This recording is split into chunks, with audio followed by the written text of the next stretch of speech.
Western Australia has just passed the 3 million threshold for population, and from our perspective at the Bankwest Curtin Economics Centre, it seems timely for us to reflect on what that means for the state, both in terms of our growth trajectory, our economic and social development, but also what the stresses and challenges that such a level of growth poses for the state. A key motivation for this report is to understand better the drivers of population growth. We have tracked the relationship between iron ore price in Western Australia and interstate and overseas migration.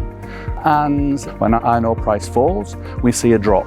This is a really sort of profound finding for Western Australia. It demonstrates just how integrated the overall economy is in Western Australia to the resource sector. And this is something that we take forward into our population projections. We understand that with the health of the resource sector, we also need to secure skilled migration, not just for mining and resources, but for the entirety of our population and industry portfolio. We reckon that by 2039, our population will touch 3.5 million. And by the early 2040s, it will touch 4 million. These significant increases far beyond what had been projected in previous studies, and this is something that we do need to take account of and prepare in advance for.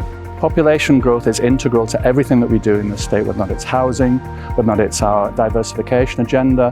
One of the key recommendations is that the state initiates a proper population strategy to drive us forward. We hear negative stories around impacts of population change. But for us, I think that is dominated by the positive driver of growth and economic and social development in WA that's afforded by our vibrant overseas and interstate migrant community.